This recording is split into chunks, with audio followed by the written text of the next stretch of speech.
అత్యుత్తమ ప్లేస్మెంట్స్ తో ఎంఎన్సీ కంపెనీలలో ఉద్యోగమే లక్ష్యమా? ఇంజనీరింగ్ చదవాలనే మీ పిల్లల కలని కేజీ రెడ్డి కాలేజ్ తో నిజం చేసుకోండి.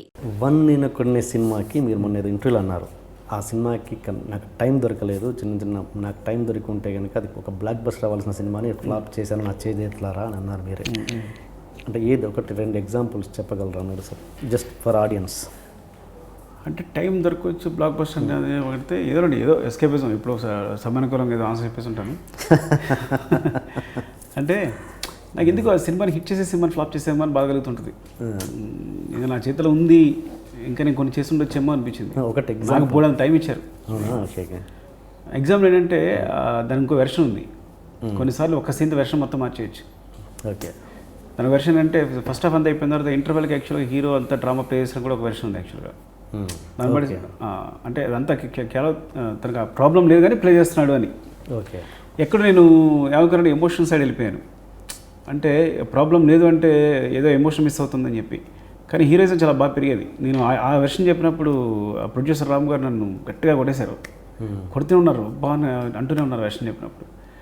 అంటే నేను కనీసం ఏదో ఇంకొక 2 సీన్లు ఎక్స్ట్రా తీసి ఎడిటింగ్ టేబుల్ పైన ఒకసారి ఇది ఎలా అయితే ఎలా ఉంటుంది, ఇది ఎలా అయితే ఉంటుందో చూసుకునే అవకాశం ఉండేదేమో అని ఏదో ఎస్కేపిజం. కానీ ఎందుకో నాకు ఇంకా బాధ ఏంటంటే హిట్ కావాల్సిన సినిమా నా చేతులారా ఫ్లాప్ చేస్తేనేమో, అర్థం కాకుండా చేస్తేనేమో, లేదా కొన్నిసార్లు ఏంటంటే లెంగ్త్ కోసం, ఈసారి లెంగ్త్ కోసం పర్టికులర్గా కూర్చోడం కూడా కారణం అదే. మనకి లెంగ్త్ కోసం చాలా చోట్ల కట్ చేస్తే నేను మేబీ దానివల్ల అర్థం కాకుండా పోయిందేమో అని ఫీలింగ్ వస్తుంటుంది. చిన్న 2-3 సెకండ్ల కోసం చాలా లేపేసి లెంగ్త్ తగ్గించడం కోసం కష్టపడిపోయాను. ఈ సినిమాకి ఆ అనుభవం గుర్తుండి లేదు, ఈ సినిమా ఎమోషన్ని అలాగే చెప్దాం, ఉన్నట్టు చెప్దాం, ట్రూగా చెప్దాం కదని. అప్పుడు చూసినప్పుడు ఎలా రిసీవ్స్లో చూద్దాం. అంటే నేను ఆడియన్స్ గురించి అట్లా, నేను చిరంజీవి గారు కావచ్చు, నా ప్రొడ్యూసర్స్ కావచ్చు అని. కానీ అలా ఉంచినప్పుడు చిరంజీవి గారు చూసి ఒక్క ఫ్రేమ్ కూడా తీయట్లేదు అని ఎప్పుడున్నారో కాన్ఫిడెన్స్ వచ్చేస్తుంది. చిరంజీవి గారు ఆ మాట అనపోతే డెఫినెట్గా కొంత రంగు లేపేసి ఉండేవాడిని. ఆయన ఎంత తీసినా ఇంకా డిలీటెడ్ సీన్స్ ఉన్నాయంట, ఇంకా ఉన్నాయని విన్నాను. డిలీటెడ్ సీన్స్ అంటే వెర్షన్స్ వేరు. ఒక 2-3 సీన్స్ తీసాను నేను, తీసి ఆ వెర్షన్ వేరు, అవి తీసేస్తే ఈ వెర్షన్ వేరు. అట్లా అంత కామెడీ ఉంటుంది అందులో.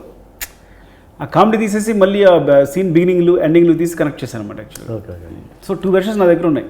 ఒకటి ఫుల్ సెకండ్ హాఫ్లో ఎంటర్టైన్ చేస్తూ ఉండే ఒక వెర్షన్ ఉంది, అట్ ద సేమ్ టైం ఎమోషనల్గా కంటిన్యూస్గా కథే చెప్పే ఒక వెర్షన్ ఉంది. నేను కథ ట్రూగా చెప్దామని ముందు ఒక వెర్షన్ కట్ చేసేసి ఇదే అనుకుని అందరికీ, వాళ్ళందరికీ ఎవరికి కూడా తెలియదు ఇంకో వెర్షన్ అట్టు కూడా సరిగా. సో ఇదే చూపించాను అనమాట. ఫ్యూచర్లో ఇంకా సుకుమార్ గారి సినిమాలన్నీ 3 గంటలు ఎక్స్పెక్ట్ చేయొచ్చు ఇంకా సినిమాని బట్టి అండి. ఇప్పుడు 100% ఉందనుకోండి 2 hours 15 minutes దానిలో కట్ చేసిన సీన్ తీసిన సీన్ తీసేసి కూడా లేదు. ఇప్పుడు ఆర్య ఉందనుకోండి 2 hours 15 minutes, 2 hours 16 minutes. So కథను బట్టి ఈ కథ ఇప్పుడు ఎమోషన్ చెప్పడానికి అన్ని కట్స్ చేసేసాం. అన్నం పట్టుకుని ఏడుస్తున్నాడు అంటే ఆ లెంగ్త్ ఉండాలి, అప్పుడే మనం ఫీల్ అవుతాం. మొదలు పట్టుకుందంటే ఆ లెంగ్త్ ఉండాలి సాంగ్లో కూడా, ఏ విషయమైనా సరే. కాబట్టి ఎమోషన్ని ఒకటి మాత్రం నిజం, ఎమోషన్ ఎక్కడ వచ్చినా కానీ అంత కొంచెం దాన్ని లెంగ్త్గా చెప్పాలని మాత్రం డిసైడ్ అయ్యాను. ఓకే, అది మాత్రం నిజం. అలాగే సినిమాని బట్టి లెంగ్త్ ఉంటుంది అంతే. అంతేగాని ఈ కథ ఆ లెంగ్త్ని కోరుకుంది, ఇంత లెంగ్త్ ఉన్నా కానీ ఈ కథని పూర్తిగా చెప్పలేము. అంత 3 hours ఎక్స్పీరియన్స్ ఉంటేనే బ్రెయిన్లోకి ఒక నిండుగా ఉంటుందని ఫీలింగ్ అంతే. అంటే ఇది మీరు హర్ట్ అయినా ఈ ప్రశ్న అడుగుతాను, మీరు అంటే ఈ అర్జున్ రెడ్డి అన్నది ఇండస్ట్రీని ఆ విషయంలో ఏమైనా ఇన్ఫ్లుయెన్స్ చేసిందా? పెద్ద ఇన్ఫ్లుయెన్స్ అనేది డెఫినెట్గా అయ్యి ఉండొచ్చు ఎక్కడో బ్రెయిన్లో. బికాస్ ఆ సక్సెస్ అనేది మాకు కూడా అందరూ ధైర్యంగా ఉండొచ్చు, అసలు తప్పలేదు అందులో. అక్కడే ఇన్స్పిరేషన్ కూడా చాలామంది స్టార్ట్ అయ్యి ఉండొచ్చు. మేబీ అదే నాకు ధైర్యం కూడా ఇచ్చి ఉండొచ్చు కూడా. నేను హర్ట్ అవ్వాల్సిందే ఉంది. కొంతమంది జనాలలో ఉంది, ఇండస్ట్రీ వల్ల కొంతమందిలో బయట నాకు తెలిసింది కాబట్టి అడుగుతున్నాను. ఏంటంటే ఈ సినిమా రంగస్థలంలో పెద్ద గొప్ప కథ ఏం కాదు, బట్ ఇట్ జస్ట్ హ్యాపెండ్ అంతే. ఎందుకు ఇంత ఒక బజ్ వచ్చింది, ఇది సూపర్ హిట్ అయింది అనే బ్యాచ్కి మీరేం చెప్తారు సార్?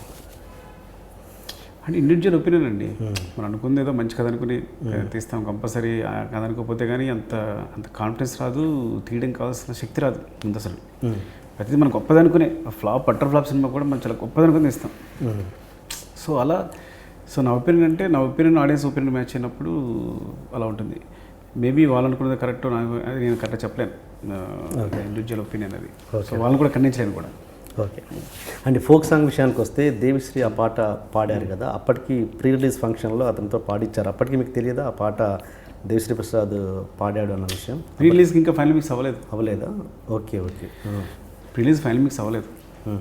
తన పాట ఎందుకు ఉంచాం మేము చెప్పండి. అదే అసలు కొన్ని ఆపోజిట్లో ఆలోచిస్తే తన పాట తీసేయడానికి రీజన్ చెప్తాం కానీ ఫైనల్గా తీసేయకుండా ఉన్న రీజన్ అని చెప్పండి. అదే అంటే దేవి పాడినప్పుడు అది కొంచెం ఎమోషన్ ఎక్కువ ఉంది. ఆ గట్టును ఉంటావా నగన్న ఈ గట్ అలా వచ్చింది. సో తన హీరో ఎమోషన్ ఉన్నప్పుడు తన హీరో కూడా ఎలా ఇస్తాడు, ఆ గట్ అలా ఇస్తాడు కదా, ఆ ఊపు ఉంటుంది చేసినప్పుడు. సో శివనాగ పాడినప్పుడు ఏంటంటే కొంచెం మిరడిస్గా చేసాం తెలియకుండానే, మాకే దేవి పాడించినప్పుడు ఇంకా అందంగా తర్వాత చేసినప్పుడు ఎక్కడైనా చూసినప్పుడు ఎక్స్ప్రెషన్ మ్యాచ్ అవ్వట్లా రెండింటికి. సో డైరెక్టర్గా నేను డెసిషన్ తీసుకున్నా అక్కడ. ఇంకా దేవి పాపం తను గోల పెడుతూ ఉన్నాడు. శివనాగం తీసుకొచ్చి పాడించిందే తను, ఎక్కడ కూడా వెతుక్కుని తన వాయిస్ అయితే బాగుంటుందని వెతుక్కుని తీసుకొచ్చి పాడించింది తను. అది ఒక సాంగ్ పాడితే తను ఒక రంగరంగ స్థానం బదులు ఇంకో వేరే సాంగ్ ఉండేది. ఆ సాంగ్ శివనాగ చేత పాడించాం. కానీ ఆ సాంగ్ కుదరలేదు చివరిలో పెట్టడం. రంగరంగస్థలంలో పెట్టాం. అయ్యో ఆ సాంగ్ తను పాడాడు పాపం, తను ఉత్సాహపడుతూ ఉంటాడు. ఆ సాంగ్ తీసేసాను నేను, లేదు ఈ సాంగ్ అని పాడించలేదు, మళ్ళీ పిలిచి ఆగట్టుంటో పాడించాడు తను. సో అంత ప్రేమతో తీసుకొచ్చి పాడించాడు. ఒక సాంగ్ మిస్ అయిపోయింది ఆల్బంలో, తన వాయిస్ ఉండదని తీసుకొని పాడించాడు. సో లాస్ట్ మినిట్లో నేనేంటంటే నాకు సినిమా ఇంపార్టెంట్. శివనాగుల కన్నా నాకన్నా అందరికన్నా ఎవరికైనా సరే సినిమా పెద్దది అదే అలాగే ఆలోచిస్తాను. సో సినిమా ఎక్కడ పండుతుంది, ఈ వాయిస్ అయితే నేను fraction of second time final mix వెళ్ళిపోతుంది, రీల్స్ పంపించేయాలి. ఆ టైంలో ఈ వాయిస్ పెట్టాలి ఆ వాయిస్ పెట్టి డెసిషన్ తీసుకోవాలి. నేను తీసుకున్నప్పుడు నేను డెఫినెట్గా నేను రిస్క్ తీసుకోలేను. నేను ఏ సాంగ్ పెట్టి షూట్ చేసానో అదే ఉంచేద్దాం. నాకు కొడుతుంది ఎక్కడ ఎక్స్ప్రెషన్ మ్యాచ్ అవ్వట్లేదు అని పెట్టేశాను. ఇంకా టైం ఎలా ఉంటుంది అంటారా, ఒక్క సెకండ్ ఖాళీ ఉండదు, మీరు నమ్మండి. ఉండదు, ఎన్ని ఉంటాయో అన్ని. ఆ టైంలో నేను చేసిన తప్పేంటంటే మేబీ శివనాగులకి నేను కాల్ చేసి ఉండాల్సింది, చేయలేకపోయాను.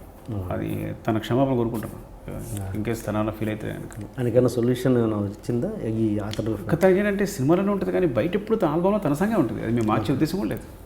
తను చాలా బాగా పడాడు. దేవిని అడగండి ఎంత ముచ్చటపడిపోయాడు సుఖబాయ్, చాలా బాగా పడాడు. తను బాధపడతాడని తను అంటున్నాడు, లేదు దేవి నాకు సినిమా ఇంపార్టెంట్, నాకు నువ్వు ఇచ్చిన సాంగ్తో నేను షూట్ చేశాను, నాకు ఎందుకు మ్యాచ్ కావట్లేదు అనిపిస్తుంది. కానీ తన ఫేస్ కూడా రగ్గడ్గా అంత ఉంది, ఎవరిది చరణ్ది, తను పాడేటప్పుడు ఎక్స్ప్రెషన్ ఇచ్చేటప్పుడు అది. సో అది ఇండివిజువల్ నా ఒకే డెసిషన్ మాత్రమే అది. సో దానికి ఎవరిని బ్లేమ్ చేయొద్దు అసలు. Okay sir, final and next project ఎవరిది? మహేష్ బాబు గారితో కొంతమంది, అల్లు అర్జున్ తను కొంతమంది అంటున్నారు. మహేష్ బాబు గారితో అండి. అవును, very nice. Thank you sir, all the best. And మిగతా ఫేస్బుక్ అంటే సార్ యూఎస్ వెళ్తున్నారు ఈవినింగ్, అందుకని మనకు అర్ధగంటనే ఇంటర్వ్యూ ఇచ్చారు. సో మీరు అడిగిన ఫేస్బుక్లో నేను ఒక పోస్ట్ పెట్టినందుకు చాలామంది క్వశ్చన్స్ వేశారు. ఆ క్వశ్చన్స్ని సుకుమార్ గారి ద్వారా వేరే వీడియో చేస్తున్నాను, అంతవరకు వెయిట్ చేయండి. Thank you sir, thank you so much. Thanks for meeting again. Thank you. And for more videos, Please subscribe to iDream. Please subscribe to iDream. Please subscribe iDream. And please subscribe to iDream. For more videos, subscribe to iDream. please like, share and subscribe to the channel. Congratulations, iDream. Subscribe to iDream. Subscribe to iDream. So subscribe to iDream Media. iDream team అందరికి huge congratulations. Please subscribe iDream Media. Please subscribe to iDream. Subscribe iDream. Please subscribe to iDream. iDream అంటే నా కళల ఛానల్ను subscribe చేసుకున్న నోరు తిరుగుతలేదు, మీరైతే గంట గుర్తు కొట్టండి. For more such videos, please subscribe to iDream. Subscribe to iDream. Please subscribe to iDream. Please subscribe iDream Media. Please do subscribe to iDream. Please subscribe to iDream Media. For best entertainment and information, please subscribe iDream. And don't forget to subscribe to iDream.